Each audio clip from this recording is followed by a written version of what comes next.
So since you love game, we have another one for you.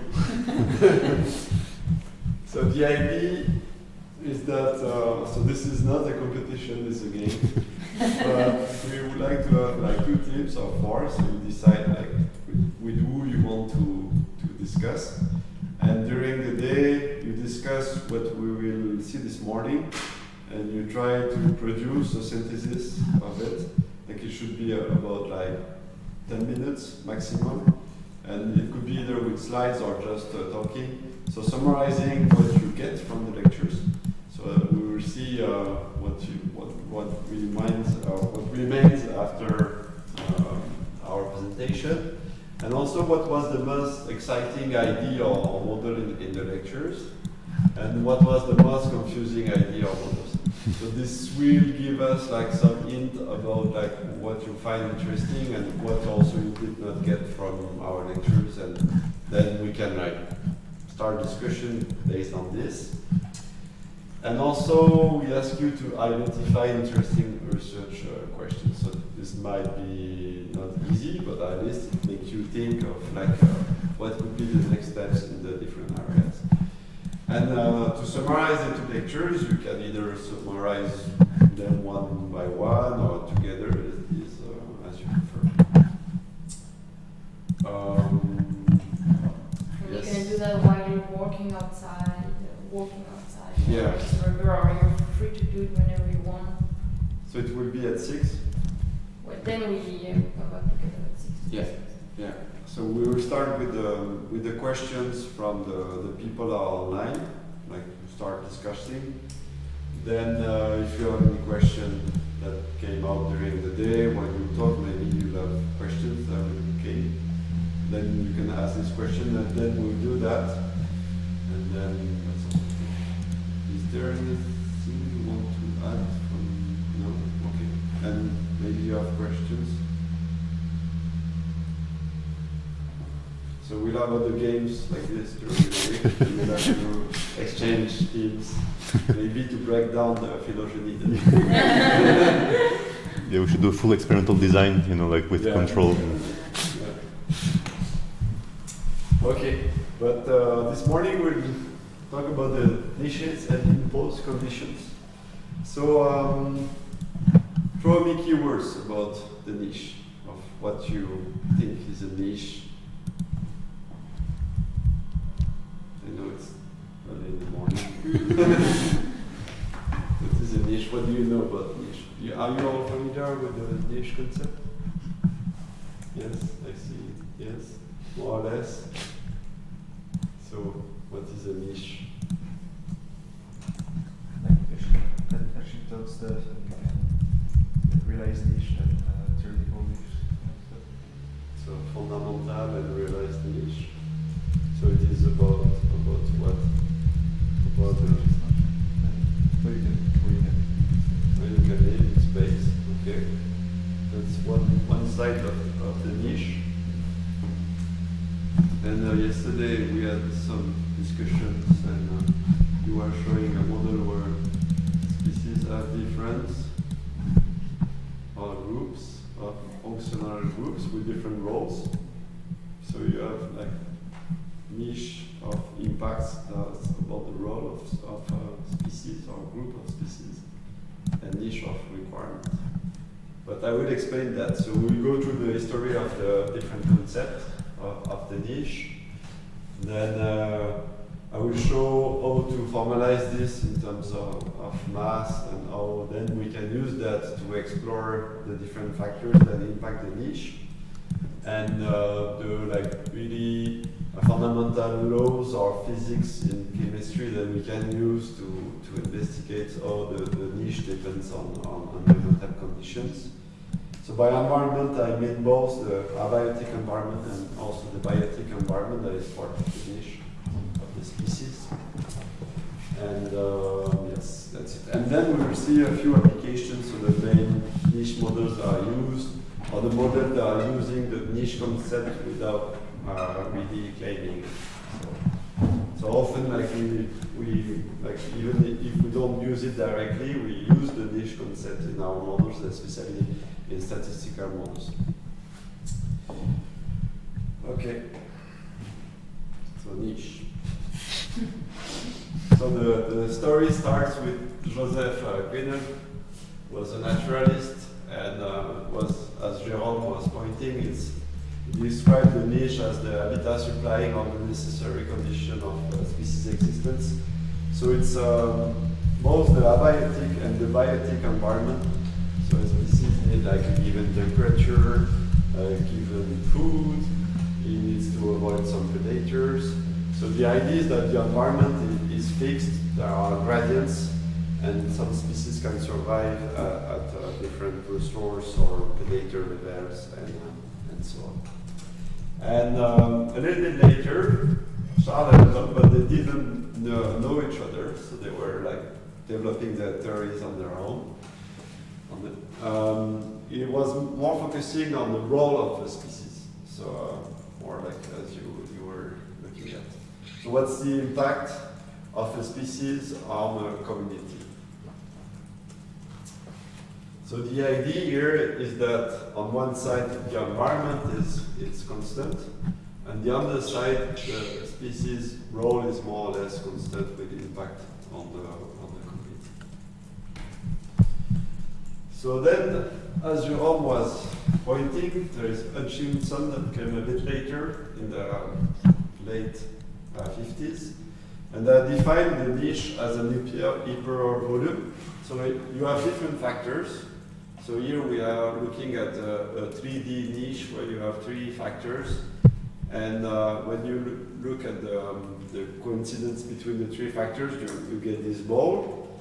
And if these factors are only abiotic factors, then we will call this the fundamental niche of a species. And the realized niche will be the contraction of this ball due to biotic interactions that will like push the fundamental niche to be restrained.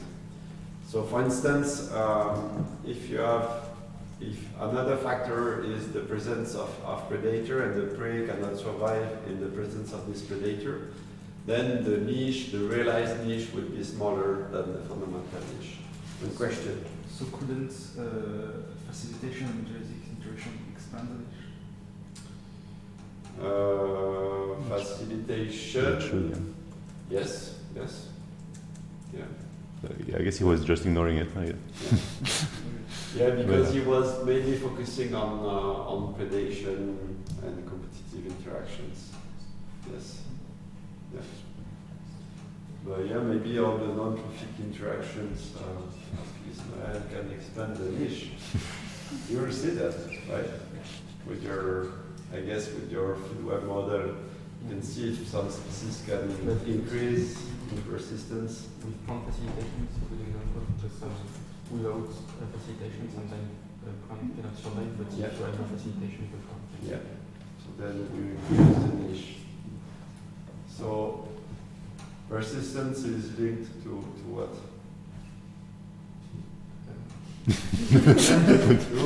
So you get the extinction when you get a negative growth rate. So we are moving in this direction, right? The idea that you need a positive growth rate at the population level to have a niche, right? That's pretty simple, but that's the basis of the niche. Okay, so in the literature, then there was these 3, 4, 10 guys discussing the niche. But then there was a lot of interest about the niche and competitive interactions, with the idea that two species sharing the same niche cannot coexist. So the best competitor will win and the other one will disappear. And so there was a debate about like the diversity of species we can observe and the number of niche. And this generated a lot of interest with the niche and competition. So you could see like the proportion of paper rising at the end of the late century, with up to almost 90% of the paper associating niche with competition. And we will discuss a bit that later in the coexistence lecture this week. So, if we want to summarize the niche history, so I took this figure from the nice book of Chase and Mabel. It starts with the Grinnell and Anton. I was explaining the niche of requirement, the niche of impact, then Hutchinson with the fundamental and realized niche. Then the niche theory that was mainly focused on competitive interaction and coexistence. Then there was the emergence of null models where species don't have niche, they are all equal, they have the same dose rate, they have the same death rate. And with the neutral model, you can also explain patterns of biodiversity. So there was like a huge debate in the literature about niche versus neutral processes. And I think we'll also discuss that later this week. And now people are a bit lost, or they were lost in 2003 when they wrote the book. So the point of the book was to clarify a little bit the concept of the niche and try to formalize it. So Chase and Mabel concluded that there is a tremendous confusion about the concept because previous authors have not consistently distinguished between the response of organisms to their environment and their effect and the effect of organisms on their environment. So niche of requirement and niche of impacts. So these are two sides of the niche. So if you have any questions, you can stop me anytime. Okay, so they came up with this definition of the niche that can be used then to do like to formalize the problem of the niche. So the first niche definition is the joint description of environmental conditions to allow species to satisfy its minimum requirement, so niche of requirement, so that the birth stress of the local population is equal or greater than its death rate, so positive population growth, right? No extinction. And on the other side, you have the effect of the species on the environmental conditions. So by environment, we mean both abiotic and biotic factors, right? So it can change the soil chemical composition, it can change the temperature, but it can also change other predators or prey or competitors in the environment. But then do you take into account those changes only if they in turn affect the species or No. to define the niche? No, we'll explain that after. So for now it's like this, but the assumption of the niche is that there are no feedback between a given species and its environment. So the idea is that you need this amount of resource, and if there is this amount of resource, you will survive in the environment. But there is no consideration of how you will impact the resource population dynamics. So if I say you need 2 baguettes in the morning, if there are more than 2 baguettes, you will survive. But we don't care about like the dynamics of the baguettes. There is no impact of you on the baguette. Yes? Yeah, but I didn't understand this last part because, I mean, the last part of the sentence says, along with the set of per capita effects of that species on this environmental condition. So Yeah. there it seems to be a feedback. No, actually it's not a feedback, it's here, so they see it like 2 ways. So I will explain that just after, yeah. I have a figure explaining that. I will go to it. Okay, but so I will explain that, or I go directly there and then I come back here, and maybe I do that. Okay. Just here. So the niche of requirement, the idea is that the environment is not affected by species A, so it's all in this direction, okay?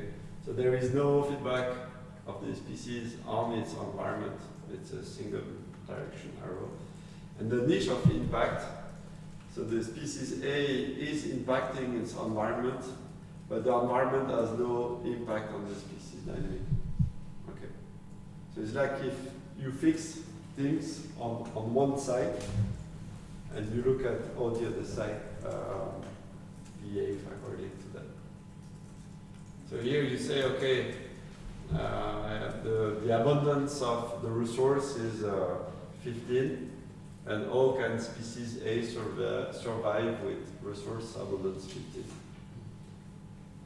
Okay, and temperature is between 20 and 30. Does species A can survive with that?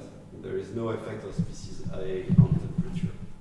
Of course, when you discuss species interaction, you pointed the limit that we often have feedback, and we will a bit explore why we should care about feedback, when should we care about feedbacks, and when the feedback are not important. Okay, so I'm coming back here.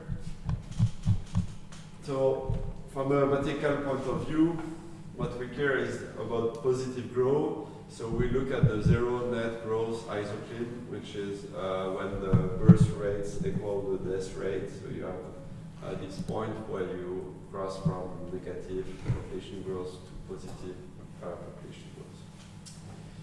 And in this lecture, we'll mainly focus on the first part of the niche definition, that is the niche of requirement. And the niche of impact will be covered just after in the feedback and in the coexistence. So niche of requirement is mainly model parameters, and niche of impact is model variables, because here you will impact the dynamic of these biotic and abiotic factors, whereas here it's mostly the parameter of the dynamic of species A that will depend on biotic and abiotic factors. Okay, so we discuss. Okay, but Violeta said, okay, but species A is also impacting the biotic environment. So when should we consider this feedback or not? So what do you think? You put the answer here. Part of it. Maybe you. I think that in microbiology, now cross-feeding, they are like listing the two together. Sorry? That in microbiology, with this concept of cross-feeding, they are like mixing these two niches together. Cross-feeding? Yes. What is the, I don't know the concept of cross-feeding. So it's like you have one bacteria that feeds on one carbon source, and then they do byproducts. Mm-hmm. And those byproducts are the fruit of other bacteria that also feed on this same carbon source, but they can also feed on the byproducts. So it's a succession. Yes, the two bacteria feed on the same carbon source. Actually, they can also feed on their own byproducts and coexist, something like that. So here you have a feedback from one Yeah. bacteria strain to another Exactly, one. that was Right? my understanding of the coexistence with niches, so that's why I asked about the feedback. Yeah. But here you have feedback, so you cannot ignore this feedback, otherwise the niche of the second bacteria depend on the presence of the first bacteria, right? So you have feedbacks. So it doesn't. So here you need to consider them. But in which case we don't need to consider them. Yes. Because when we think of species dispositions, Yeah. like in time, then we are looking only at the niche of requirements. Yeah. If we have like dynamics and we know that they have kind of an density dependence, negative or positive, then maybe we would include a feedback only from species A that's not considering any competition. Mm-hmm.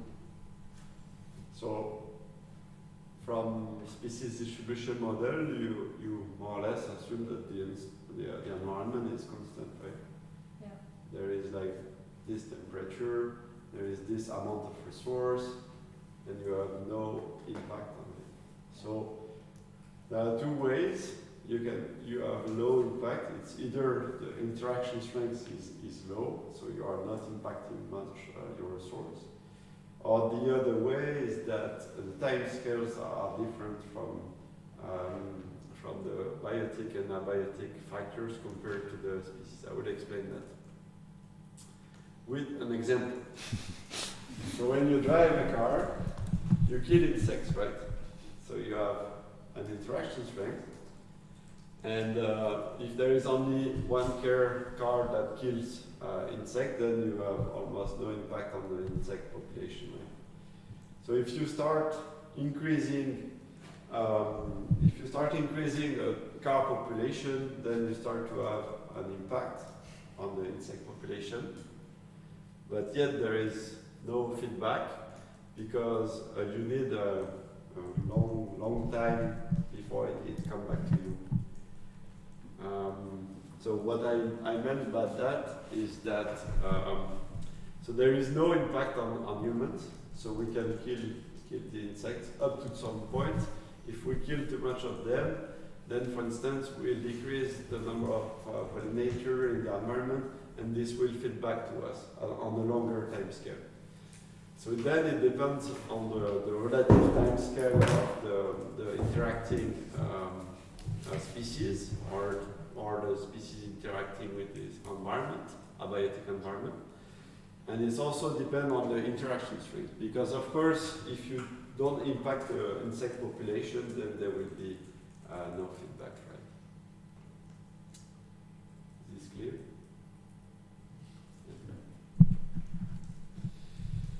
Okay, so now that we have clarified this, we can go with the positive population growth. So we have just this burst dynamic where you have the abundance of a species n that depend on this burst rate and this rate. And as we said, we need positive growth for species to persist. So we need burst superior to death. So that's quite easy. So here, if I have a fixed amount of resource in the environment, I have the burst rate is increasing with the resource, and the death rate is assumed to be independent of resource density. So here, where is the ZMGI, the zero net growth isoline? Where is the niche of this species? Can you tell me that? Is it here, here, here, or here?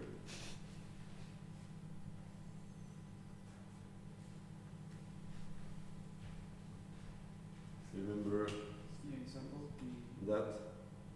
the line. Above the line here? Yeah, above the death rate line. The dotted line. Yeah, above. So it could be here, here. Yes. So everywhere here, right? Is it what you say? No, I'm thinking the region above the dotted line, between the dotted line and the death rate. Okay, so it's here, right? Yeah. Every time birth is superior to death. So this defines the niche of the species according to resource availability. So here you could apply the same but with predators. So you need again birth superior to death. So where is the niche here?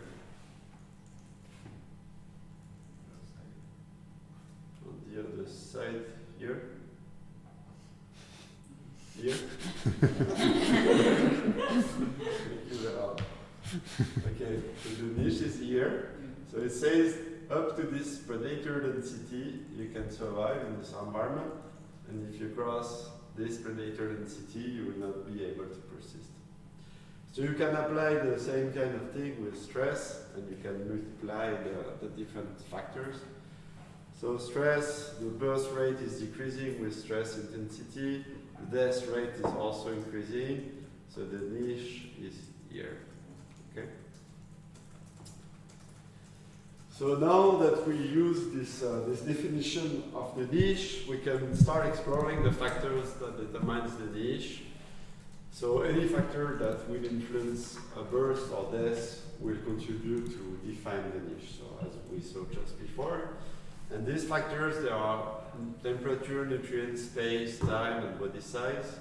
So here, for instance, you have the temperature, and here it was the ruminant species according to their body weight.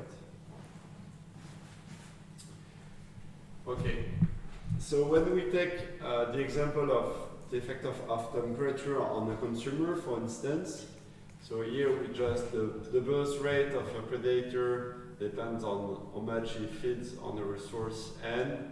So that's the attack rate, that's the conversion efficiency, or it converts prey into a new body mass, and M is the metabolic rate.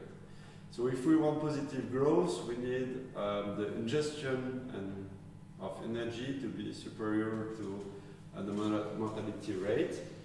And mortality rate is often associated with the metabolic rate, or it scales with metabolic rate. So when you look at the effect of temperature on ingestion and metabolic losses, you can get the niche out of it. So here again, the niche is here when birth rate is superior to death rate, right? And so you can get the thermal niche out of the mismatch between the birth and death rate of predator. But here you assume that the prey availability is fixed and there are no feedback of the predator on the prey rate. That's important. And we'll see in the lecture after how the feedback can affect this. So then you can start playing with the multiple factors. So here you have two resources. So again, you can look at the black area where there is positive growth, so the birth rate is superior to the death rate, so it should be a B, not a G. And you can play, for instance, in this paper we looked at aphid density and temperature, and we looked at the shape of the niche for lady little predator on the same end. So now we can have different niche shape. So you can have a specialist species that have like a niche range that is short, more generalist species that have larger niches. Within a species, you can have different stages that have different niches. And this can create a different level of niche depending on what you are interested in. So if I'm interested into the mammal niche, then the panda, the raccoon are listed into the mammal. So it creates like a macro niche and a micro niche that can be constrained by evolution, for instance. So all mammals will fit into the mammal niche. And for the different stage, so the niche of the species will be ranging from here to there. And here we have this shape, which is a bit funny. So what does it imply to have this shape with decreasing part of the niche? What does it mean in terms of biology?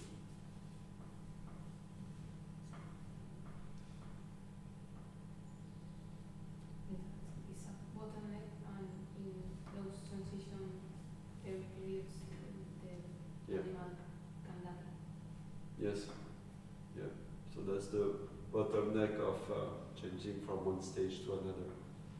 So this is known in insects, for instance, when they molt, they are very vulnerable to many factors, desiccation, predators, and so on, because they lost their exoskeleton. But here we're not sure about that. We drove that with Yuval yesterday, but on the day before. But actually the shape of the niche, depending on the overlap between the different stages, or could also be like this. So this will maybe depend on the species or the phylogeny. We don't really know about the niche of a species. Arnaud, here the y-axis is what now? Viability. So that's the performance, right? So it's the growth rate. Here you're making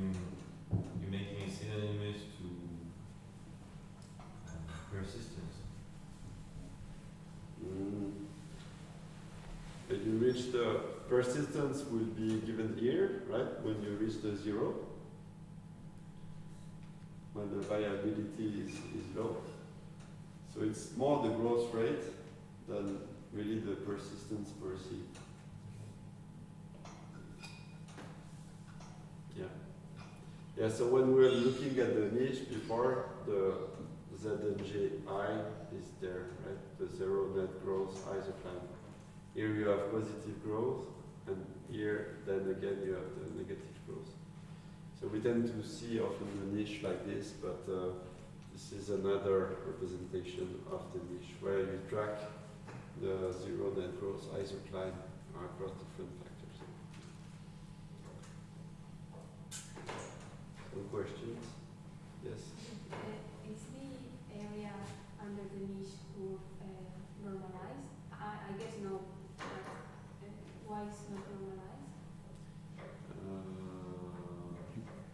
Good question. But you can. So if you have different factors, so if you have only one axe, then you don't really need to normalize because you are considering things on the same axe.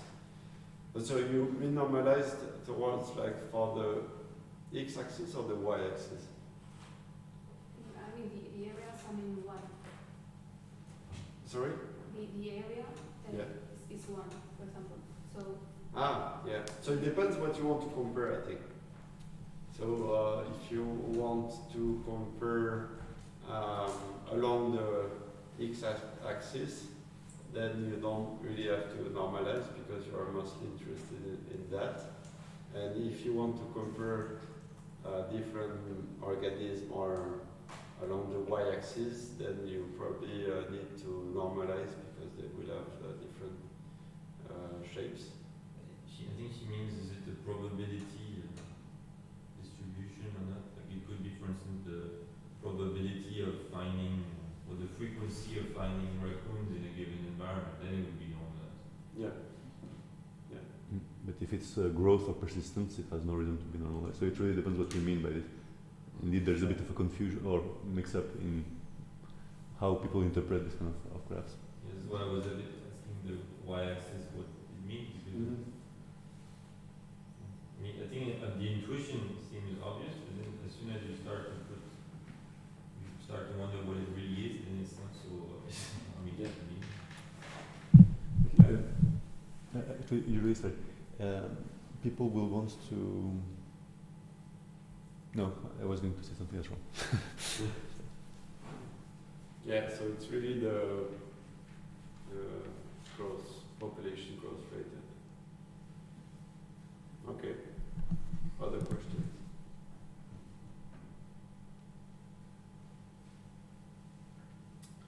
Sorry.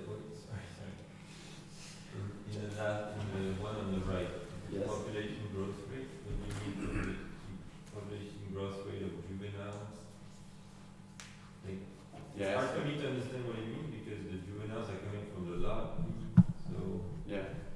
So it would be the. So would it mean that the larvae are producing less juveniles in this position, or that once they are produced, the juveniles are growing less? It can be also biomass. Yeah.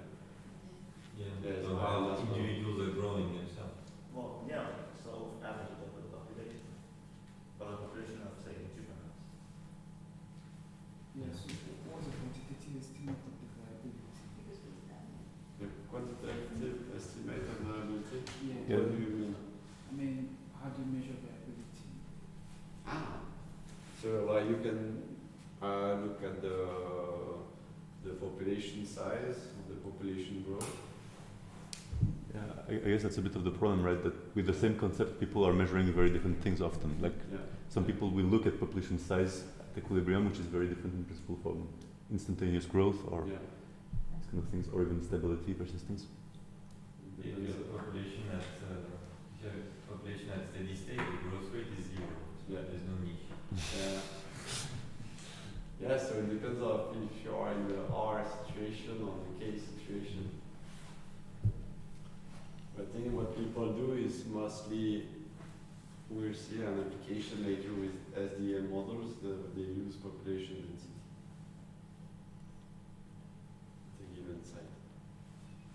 think maybe you can correct me, but I guess if in the chase and label thing, since they're trying to separate requirement and impact, it would be a bit something like invasion growth rate, right? It would be something like how much would I grow if I arrived in the system without impacting it yet on the requirements. So that would be probably what they would be plotting, and that's a reasonable.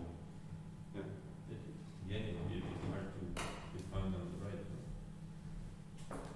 I mean, Why is the difference between birth and death? yeah, it could be about death, not necessarily about birth.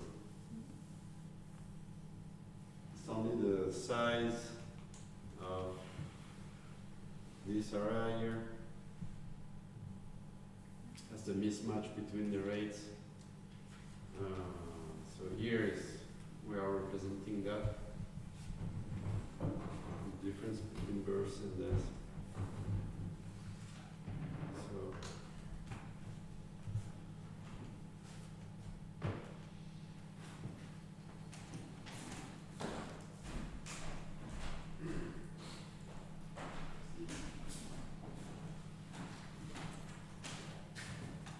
but I use it now just to should rush. 45. Okay, we still have time. Okay, so the takeaway for the first part is that we have niche of requirement, niche of impact, and there are two different facets that are often confused. Partially because when you start thinking about feedbacks, then you tend to mix these two aspects of the niche. So the heterogeneous niche is not just about impact, it's about the role of the species, as we discussed. But there is no clear theory of functions of superorganisms. So we are mainly focusing on the species level niche of impact in the lectures. So for the abiotic laws, so we can use abiotic laws to try to predict the shape of the niche across like different organisms, or see like what are the main physical factors that can constrain the niche. And for instance, we can use the metabolic theory of ecology, so some of you are using it already. So you can use metabolic scaling. So according to this theory, a lot of the biological rates, they will depend on the allometry of metabolic rate. So depending on the relative scaling of these rates, this can define the niche of the species, depending, for instance, on the allometry of birth and death, or the allometry of ingestion and metabolic rate. You can get some idea about the niche. And on the other side, you have also the ecological stoichiometry that is more focused on the elemental composition of the species. So the ratio of the main limiting of the main chemical components. So you have the carbon, the nitrates, and the phosphorus. Of course, you have many other compounds, but usually we consider mostly the main ones. There are these three ones. So in this first view of the world, the homeostasis is fixed. So the C to N to P ratios are mostly fixed in this theory, whereas here they are allowed to be flexible, especially in plants that are well known to be really flexible in that. So I will explore a bit the ecological stoichiometry now. So this creates two things. The fact that, so first, this is the carbon to nitrate ratio in termites, so it's quite low, so they are really rich in nitrogen compared to plants that are really rich in carbon, right? So there is a mismatch between the C to N ratio of the consumer and their food, so they need to feed a lot to extract the nitrogen that they need, and you have the same thing in aquatic system, where consumers have a much weaker C to P ratio compared to their resources. So they feed on bad quality resource. And the other thing is the stoichiometric flexibility. So for instance, in algae, the C2P ratio can be very variable from 100 to 1000, and you have the same kind of thing in the wood. So the plants are really plastics, like towards the nutrient composition compared to animals. So this can create stoichiometric niche mismatch, where the niche of a given species will be influenced by the chemical composition of its resource. So here, we looked at, we developed a stoichiometric model, so including the stoichiometry of the algae and looking at the niche of the Daphnia according to temperature. So QR is the nutrient quota of the algae, so the C2P ratio.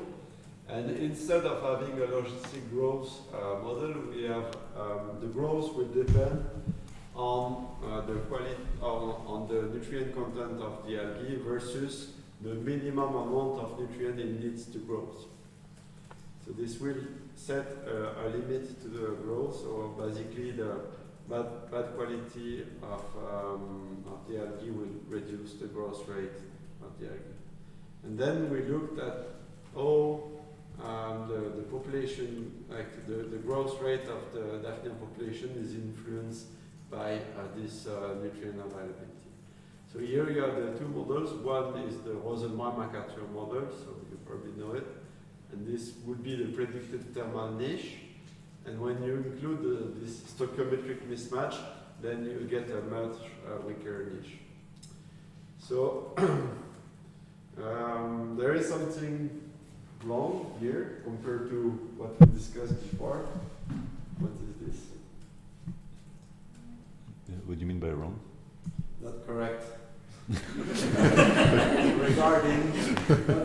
regarding if I say, give the answer. Sorry, can you repeat a little bit the curves? What's going on? So the curve, so basically the curve is the ratio of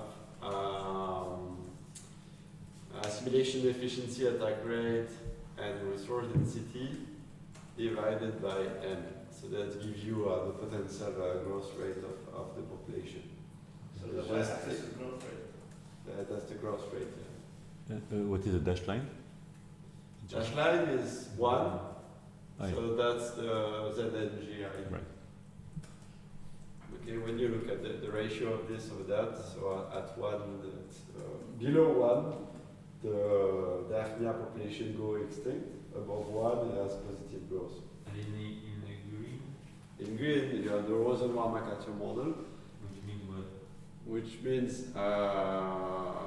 Which means that you have a logistic growth with a given quantity of nutrient, and the carrying capacity is scaled to, so it corresponds to the total amount of nutrient divided by cumin. So it gives you an idea of the upper limit in terms of nutrient that the algae population is experiencing in terms of K. And the S is you add stoichiometry. Yeah, so that's the idea was to expand the Rosenmeier-McArthur model to include the stoichiometry. So it's the stoichiometric Rosenmeier-McArthur model. And the stoichiometry arrives in the E of QR. Yeah, in both places, E of QR and also in the carrying capacity of the algae. What is E of QR? Is like the function? So the assimilation efficiency depends on the food quality. So I was showing before, the Daphnia or like the herbivore, they tend to feed on really bad plant quality, and this quality is flexible.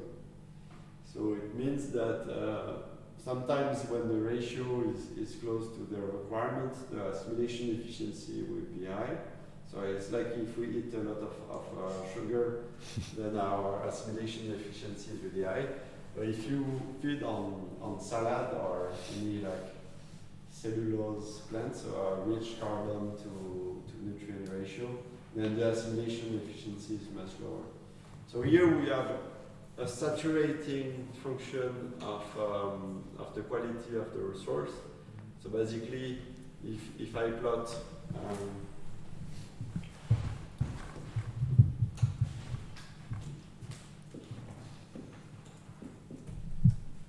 this is E equal R,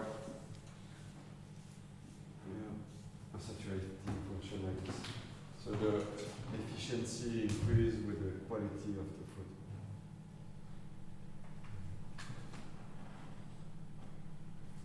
The quality, how much N there is? Yes.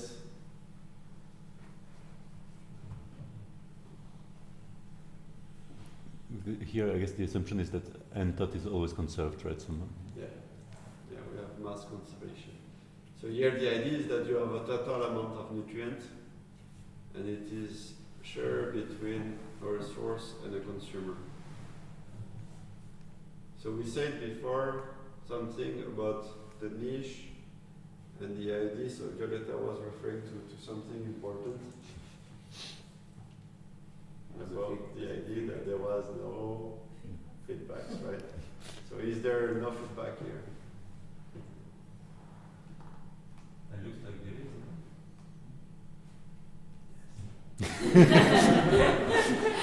1 point for Jeff.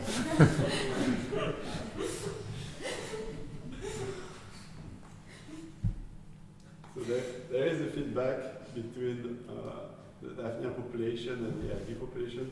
So you can see here that R depends on n tot minus QCC. C is the Daphnia population over QR. So the amount of resource you have in the system, the algae population depends on the dynamic of the Daphnia population. So here we have the feeling that we are looking at the niche, but in fact it includes the feedback. So we have to be a bit cautious here about our definition of the niche, and we can see here that we quickly go towards the idea of including feedbacks and drifting from the niche definition that we had at the beginning. Wait, do you have maybe not very interesting question? Why do you call it Roswell McCarthy? Like for me, usually there's like a complicated functional response. And here Yeah, we have a it's type 2 just functional response. You just didn't. Yeah, I just simplified it because that was like was not interesting for. I guess it is important given that you're including feedback, because if you had just looked at the growth rate, then it would not matter at all. The initial growth rate. Yeah. Why would it not matter? But if you have density dependence, I guess already density on On the characteristic, you have it at least. It might matter, yeah. And you have the feedback here. So compared to the Rosenau-MacArthur model, so there is no self-regulation in the predator, whereas here it creates self-regulation where the density of the predator is constrained by the amount of nutrients that are fixed in his own biomass and the biomass of the resource. So if the consumer population increase, then it decreases the total amount of nutrient available in the system, so it creates a negative feedback of the consumer on itself. So it's one kind of self-regulation mechanism. As soon as you increase nutrients and consider them, you lose the paradox of enrichment and but I don't want it to go into the details on that today. Okay. Something else? So any more questions about that or no? Okay. So another thing is the reduction oxidation potential. So Violetta was referring to my first bacteria like decreasing, metabolizing something, and then another bacteria can use it and so on. So you can have like different carbon sources in bacteria that lead to sequence in time. So is it still the niche concept? So as I was explaining, we have feedback different bacteria, so we are drifting away from the niche concept again. But still the redox potential can set up the environment for life. I'm not super clear. But the idea is that the EH, which is the environmental reduction potential, so that's the ability of the environment to oxidize a substrate, so to attract electron out of it, set the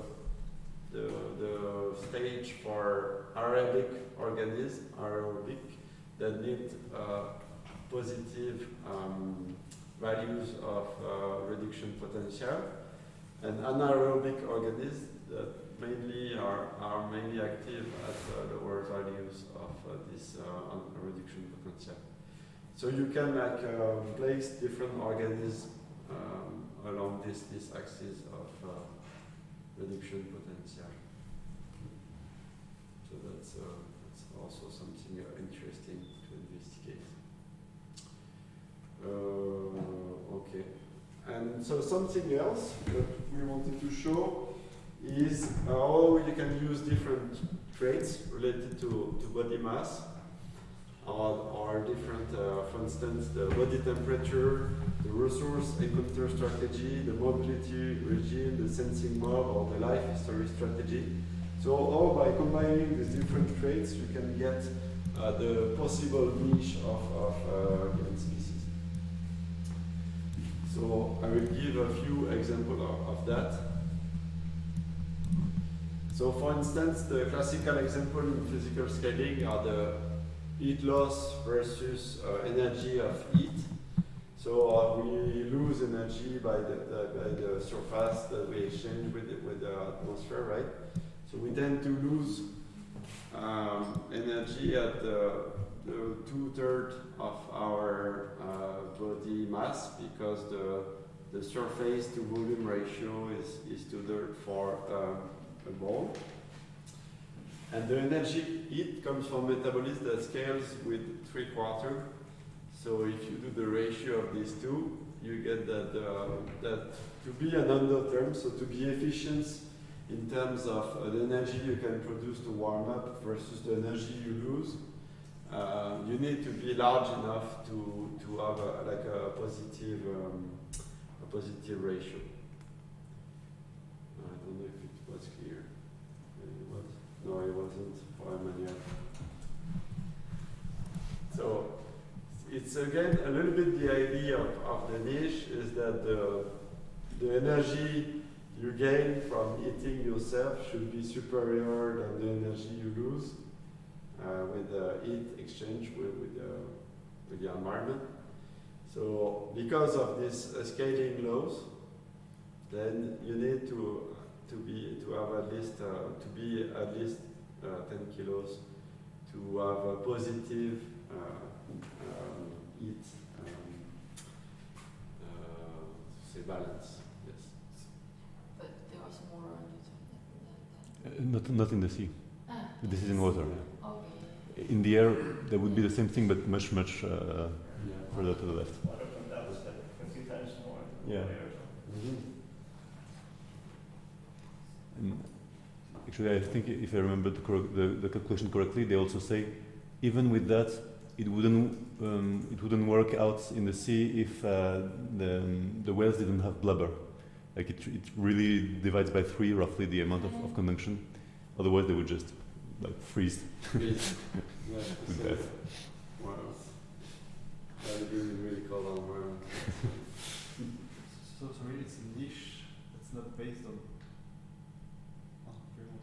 I mean, it's based on a lot of conditions, but it's not determining the survivabilities on the long scales. And it's very On the possible thing that you can do. So it's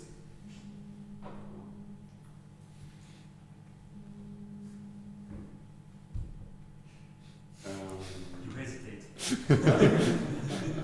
Although the could be important. Let's see later. You want to be like? No, that's fine. So yeah, your question was it's not related to the environment, right? No, it is, but It's like a physical barrier that you Yeah. just can't.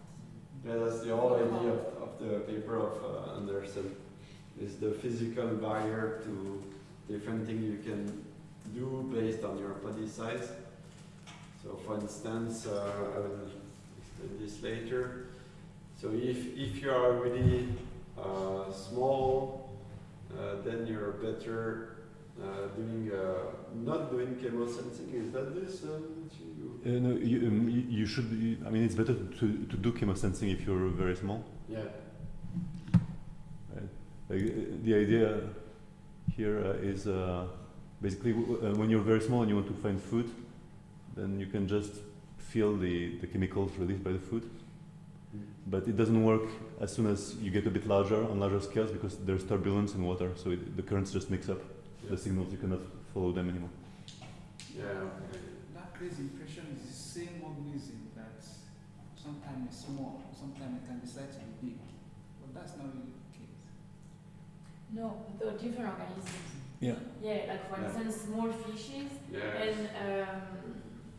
and a whale is an endotherm, but it has to be big to be able to be an endotherm in the sea. Yeah, this is definitely more about evolutionary, Yeah. over evolutionary time. What kind of niche can you occupy in terms of your possible body size? And basically, when should you change the kind of life form? Like, when will you see different life forms? Like, you will never see a very small whale because it would be too small to be able to keep its temperature, its body temperature. And I mean, yes, I think, I don't know if that's clear from this, but the idea is that given some evolutionary history of what you kind of have to do, for instance, to stop being an endotherm is difficult in effect. So Yes. you're like stuck being an endotherm. What can I do now? I can grow a shrimp, that's relatively easy. Okay, so I grow to survive. Now I'm big. But I have some other issues. I have vision issues, I have this issue. And all of these slowly limits, like it funnels me into a very specific kind of niche. That's the Yeah. idea. There's various trajectories in this effect. Yeah. Yeah, that's. I think you highlight the importance of evolution and phylogeny and the fact that like species belonging to the same like taxonomic group, they have more similar niche than the ones that are like further away. Even if you have like you can have niche convergence between different taxonomic groups. So for instance, insects are flying, birds as well, because there was enough space in the air for everybody. Okay, should move on probably. What? Okay, no problem. Okay, so there are a few ability clauses, but not that many actually, that you can use to try to deduce what would be a niche of a species. So we discussed this redox potential, it's one way, the temperature, the body size, so different like physical or chemical constraints on the niche. And we can explain the niche structure using these different laws. And yeah, okay, so now we're going to jump into the biotic environment with the idea of another species. So another species basically is a species that creates an habitat for a second species. So for instance, this frog is associated with this plant, or you have a lot of plants growing on trees that are dead or alive. So that's another species. And it is another species if there are like no strong feedback on the species, on the frog for instance, on the plant. So as we discussed before, this implies either weak interaction strengths or a difference in the dynamics, or the time scale of the dynamics. So the dynamics of the plant has to be much lower than the dynamic of the frog to avoid any feedback from the frog to the plant population. Or at least, even if there are feedback, if they take really long time, they will not express they will not be a main driver for the frog population.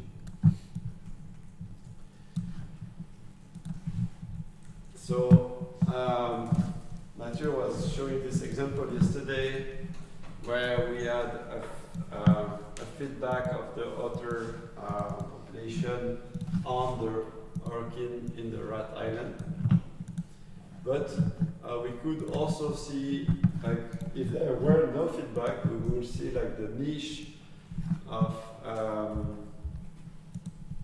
so we will see the orkin as a fixed environment allowing otter to persist.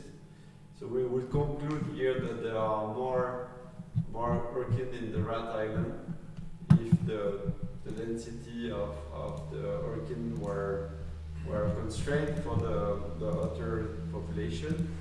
But we could also see it the other way around, where otter is a fixed environment preventing orkin. And then, if there are feedback loops, as Mathieu explained yesterday, then this breaks down. Okay, so this we already discussed, I think. So another point is that the environment is changing, so a lot of you are interested into climate change. So the niche also will have to track this environmental change. So you all know about the climate change, and so the idea that the environment is fixed is not true, is moving all the time. So the niche will also change, as you can see here, where we have a different, where the niche of the species is changing with latitude, with warming, sorry. So here you have latitude, you have the carbon density estimate, and we look at how the species distribution is affected by warming. So before, in the last century and in this century, and you can see that there is a shift towards higher latitude with warming. What's that? These are, So you mentioned that environment does not always mean abiotic. no. I would like to know more about that. So the environment includes all biotic and abiotic factors. Don't you agree with that?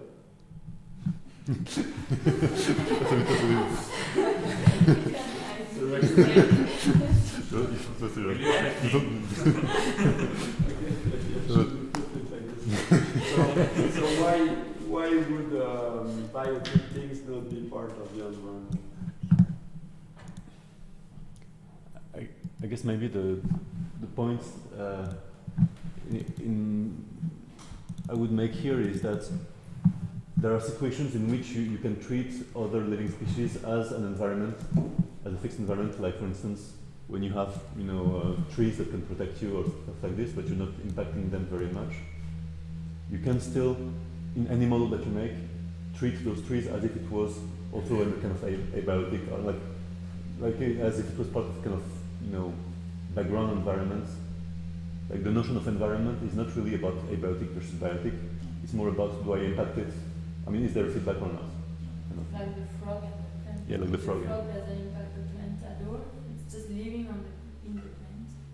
It's his environment, even if it's a biosector. Yeah, I guess it depends the way you define the environment as well.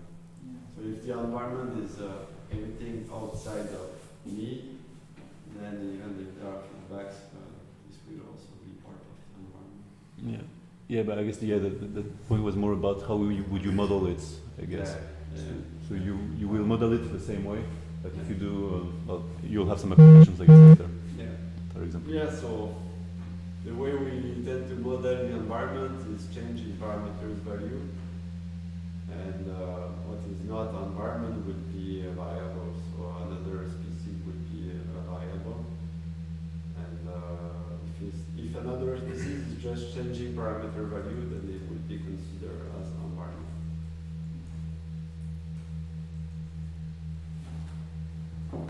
More questions about that?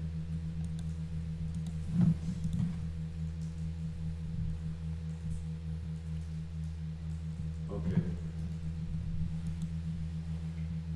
So the the idea that the environment is not constant but could be fluctuating, it also opens like room for niches of different species. For instance, during day or night, you can have like really different species that are active. So you have different niches. This can also open like strategy like bet hedging, where you will like spread your offspring across different niches. And the idea is that then if your environment is fluctuating and you, for instance, you are doing bet hedging, you should maybe not consider the instantaneous births and deaths, but more the average births and deaths across the time. And also, the fact that the environment is changing, your niche may also change. For instance, if we are losing like half of the tree species, then you will maybe not be longer able to persist in this forest. So this environment is changing, and you will predict that this species should be present there, but this niche is no longer there. So the niche will change with the impact of the environment on the biotic composition of the habitats. Okay, so still like the idea that the niche is fixed is compatible with changing environment. So you are just the niche is not changing, but the environment is, and you can track this environmental change, like for instance by moving towards higher latitudes. So you can still have a fixed niche, but we can also ask the question of if the niche is really fixed, so it can also evolve when you are having, for instance, you consider intraspecific diversity, so the niche can change, and we will not really consider the role of evolution and trait plasticity, but it also plays an important role in species coexistence and niche differentiation. So here you can have biotic interaction that can impact the shape of the niche and its evolution.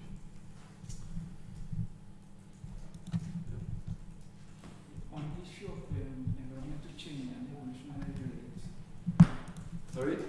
I mean, on the issue of environmental change versus evolutionary rates, one of our students doing a master's was studying flight initiation distance.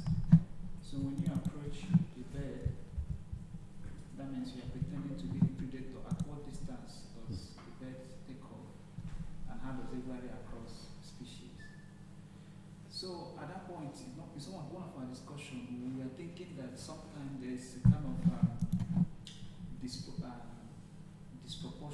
in the rate of environmental change and evolutionary rate. Yeah. Something like birds hitting in wind turbine.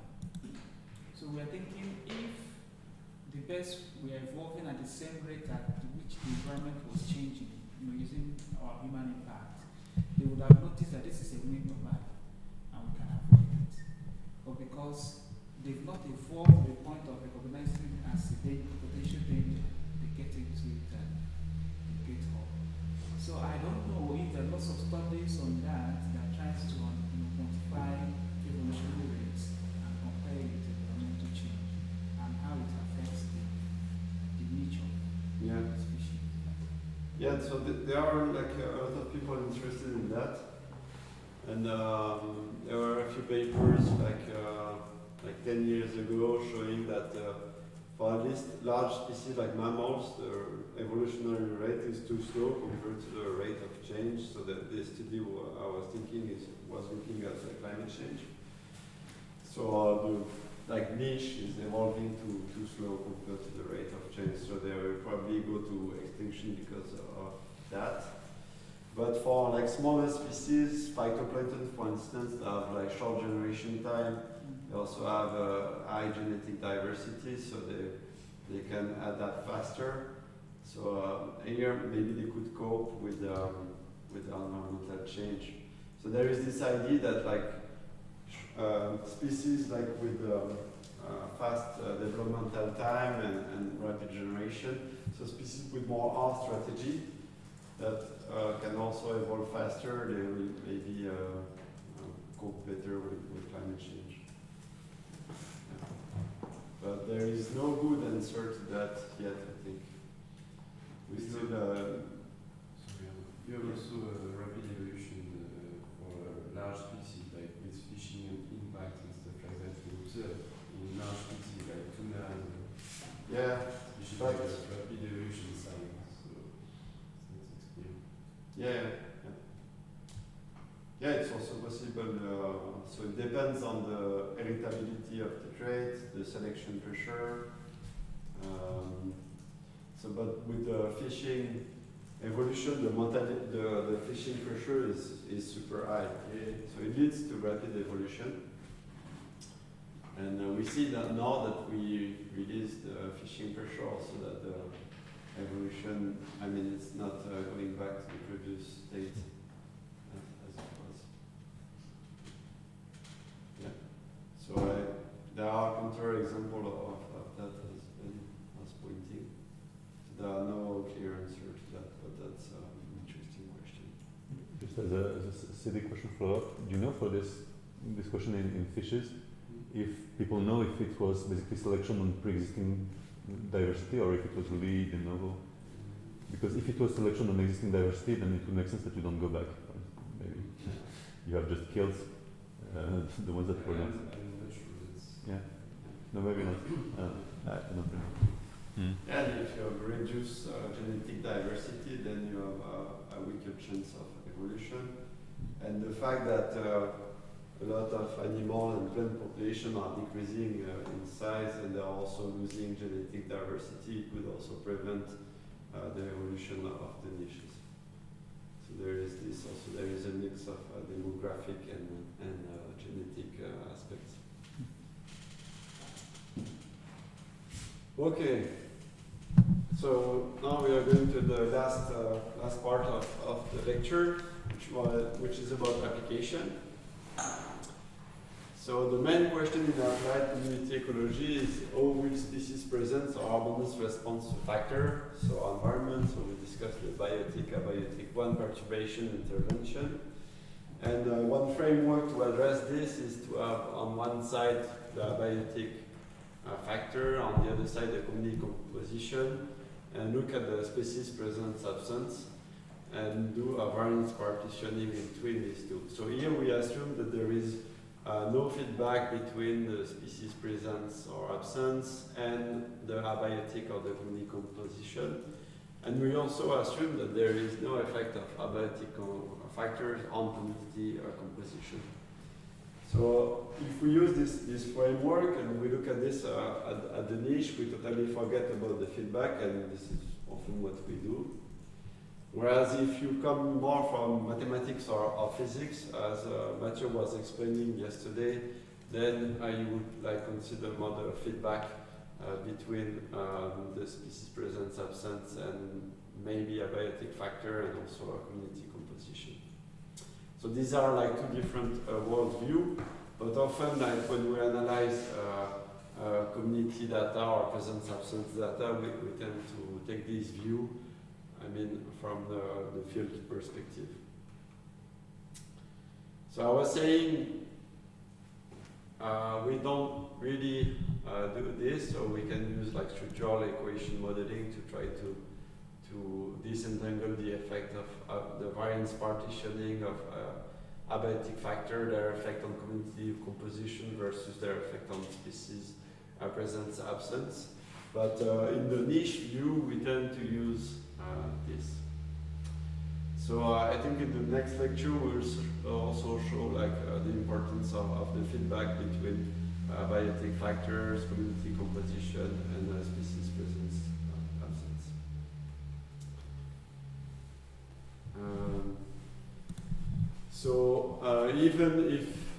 Even with this view, this still not considered the potential multiplicative, non-linear, or non-monotonic effect of abiotic factor and community composition on species presence absence.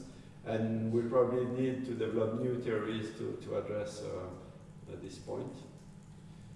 I don't know, Mathieu, if you wanted to add something about that, but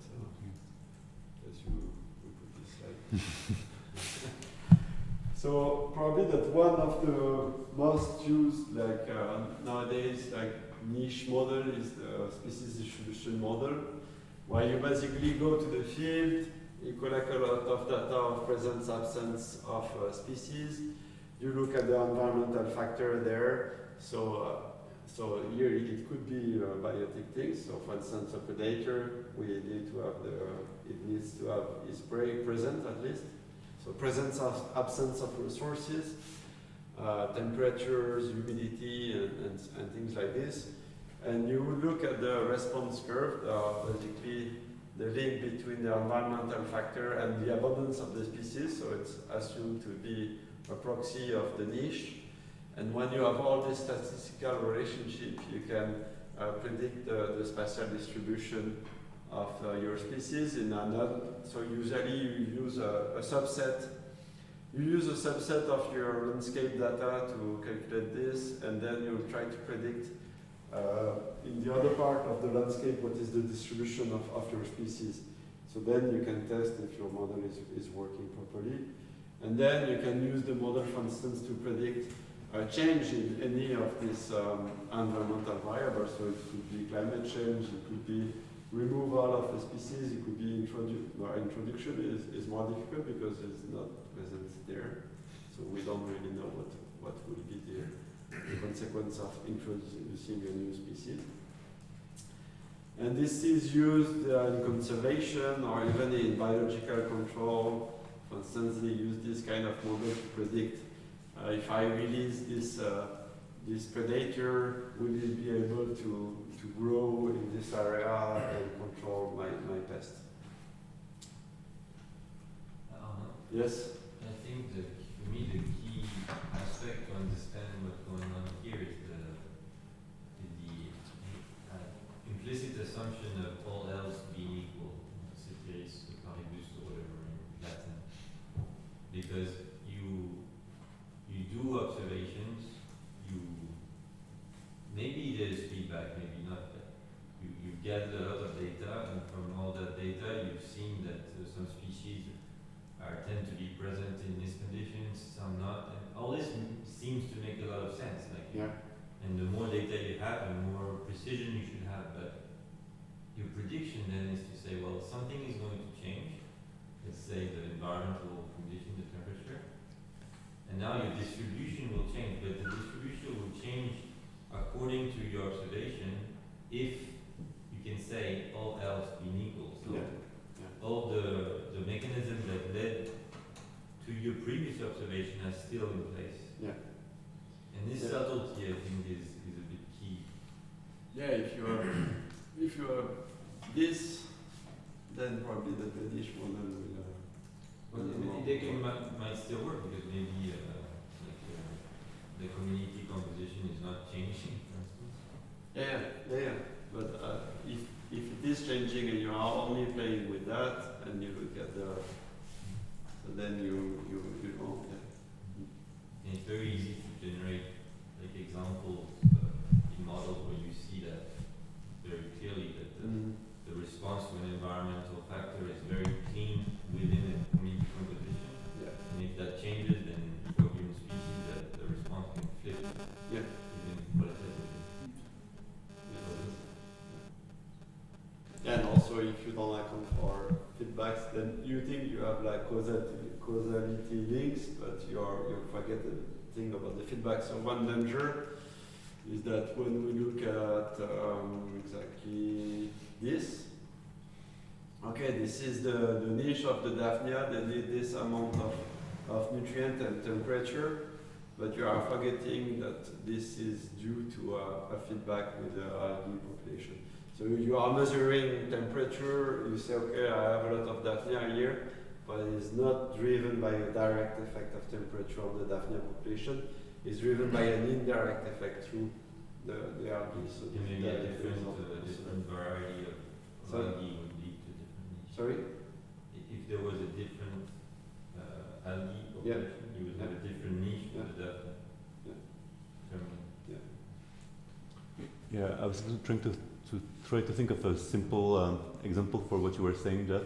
I feel like a silly example, but you could say maybe in the field I'm always seeing two plants together next to each other. It might be that they just like the same environment, and if you just remove one of the two plants, it doesn't impact the other one at all.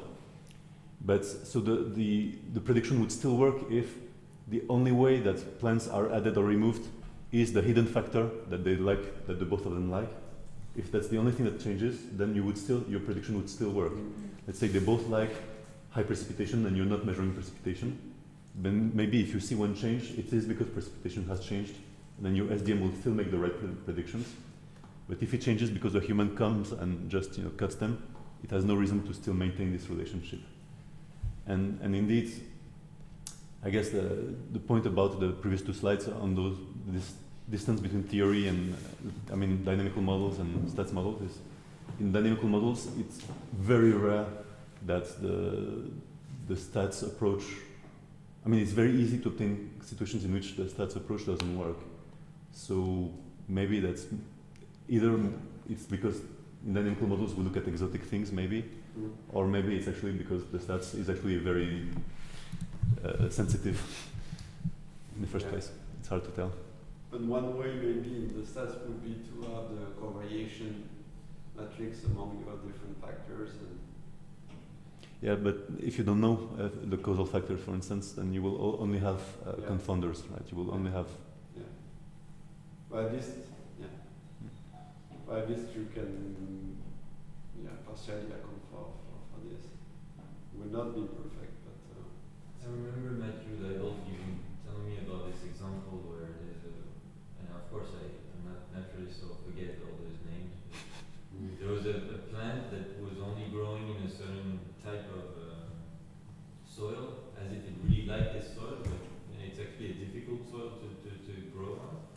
But in fact, turns out this plant doesn't particularly like this kind of soil, it just likes it because it doesn't get out-competed by other plants. So if you were removing those other plants that are out-competing for some whatever reason, then now this particular species to which you had identified a clear niche would all of a sudden be all over the place. I think it was a serpentine. Yeah, it was serpentine, but I can't remember serpentine is a soil. I think it's a type of maybe no. You're the Arab guy. You don't know? The assumption that there are no feedbacks between the species and the environment is really strong. Like the assumption of the niche, as we define it here, is a really strong assumption. So there are many cases where it will deviate from that. So we have to be careful when we use this kind of models. More comments or ideas on that? Yeah, I think the new trend in solving those kind of problems is using or doing joint distribution model. Yeah. Where you are not just looking at presence or absence or abundance. Yeah. You're also looking at the phylogenetic relationship between the species you're modeling and other species that coexist within the same environment. And other biotic and abiotic components. Yes, so that would be one way to address the problem of It has the same problem at the end of the day. You're hoping that the relationships you're seeing in the data are caused by the factors that you're taking as predictors, even when you're doing that. So even if you put many predictors, I'm having a hard time finding a good example for that. But even if you put lots of biological information, you might just not have the right causal structure. Like it's. Yeah, but we have the same issue in models also. No? We may not have a good mechanism. So yeah. I think the difference would be that in a model you see the problem more clearly. Like you run into a problem just the same, you're right, but it would be more clear. Something is messed up. They end up doing variance partitioning, where they produce ternary plots. That's 3 vertices, and they try to partition the probability of the species occurring being accounted for by these different factors. So, to some extent, you find where it's heavier, and you also have some level of explanation that is not being accounted for by the data you have and models. Yeah, I would say, I mean, I think rather than the claim being that dynamical models are better, they're not better, it's just that when you do simulations with the dynamical model, you try to do stats on the result of your simulation. In the simulation, you know the truth, right? You have created a perfect world in which you know what the cause is. And then if you try to do stats on that, and you realize the stats doesn't often give you the truth that you put. So it means that there is a difficulty here. It's not a universal difficulty, sometimes stats do work, thankfully. but it's good to be careful. Yeah, the link of causation. Yeah, I was going to say the same thing. I think it's an important message to me, and from like our experience is that often people in the field, they have the data, and the data is their focus, so they want to analyze the data. But an interesting exercise to do is to say, well, I could imagine ways to simulate the data and see if my analysis could recover the underlying mechanism or whatever I'm interested in, build an interpretation. When you analyze data, you have no way to say what you did is right or wrong. That's an issue, I think, is that you make some analysis and then You make some. you want to see another, you don't know. But don't you think that people using this kind of approach are also aware of the limits? And so maybe not all of them, but they are. They're definitely aware because I know that Wilfried Trillier, who is basically built his career on speech distribution model, also and more recently joined distribution model. Yeah. In participating in papers that criticize the approach, trying to see like conceptual limitations to it. Yes, I feel there's a bit of a double talk where everybody who does stats knows that correlation is not causation, but when we write the conclusions of our paper, we always pretend that we're actually talking about causation, right? And I think we have to a bit, because biology is a bit about causation. So I think there's also a pragmatic argument to that. Yeah. So the question is this really, like most people would say, okay, I know that it's not true, it's not perfect, but it's the best we can do. And I think that's the thing we should really ask, is it the best we can do? Is it the good starting point? That's the thing that's less obvious. Maybe it's the best you can do, but another question is it good? Is it worthwhile you're doing? Should you do it at all? Is it completely off? Is it a good approximation? Is it like, yes, of course it's not perfect, but it's a first order approximation. And only, I think this is tricky. So I don't think.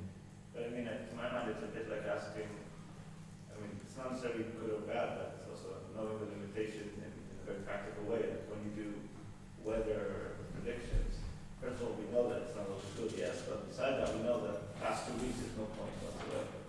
Right? So maybe there's similar ideas, like similar quantification of the limitation. Yeah. Yeah, and for climate change, I think it's quite tricky to predict what we will observe in 50 years.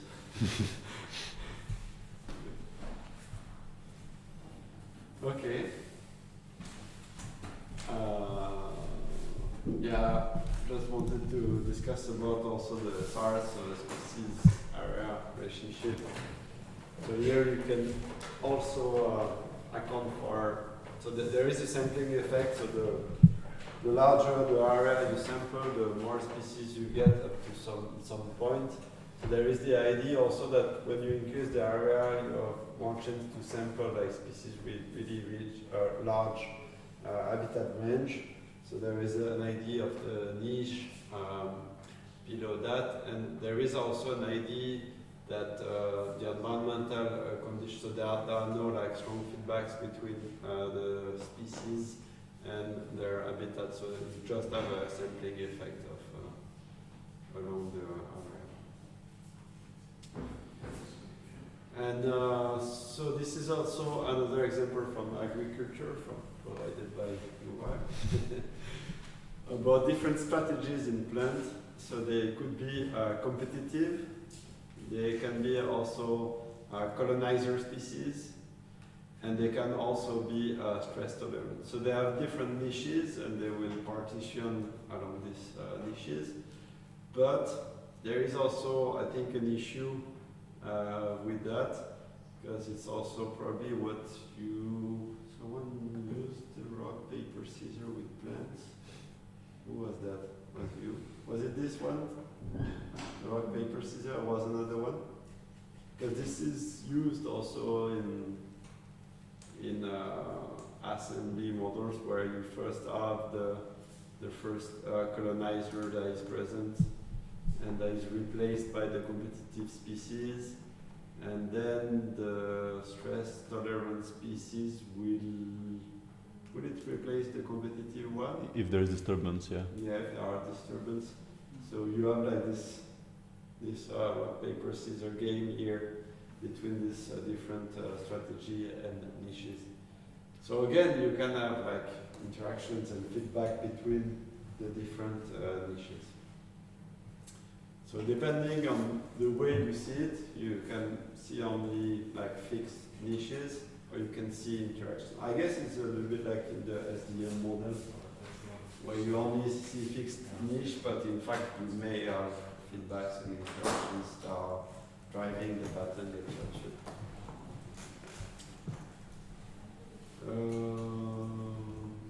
Yeah, so I think we said all that. Okay, so just to conclude about the niche, so you could see that all the niche concepts are a bit messed up. So one clarification would be the separation of the niche of requirement and the niche of impact. So we, as I said like many times now, we forget about, so the niche concept does not include feedback. So the next lecture by Yuval would be all about feedbacks, and you see how this niche paradigm can be changed by the inclusion of feedback and having like species interacting on the same time scales. So in applied ecology, so we discuss a lot of these SDM models and the analysis of field data. So the mindset that the environment is fixed and influence the presence absence of a given species is often there, right? When we do field survey, it's often the assumption that we have. And I think that's all I have to say. Yes. Is there more question about the niche? So just a point I wanted to make regarding the very last point, which is that, I mean, it may seem like we're bashing a bit this viewpoint in this lecture because it has clear limitations, but I think it's very interesting to figure out under which conditions it can actually still work, even though the world is more complex than that. That's part of what we want to tease apart, in the following lectures.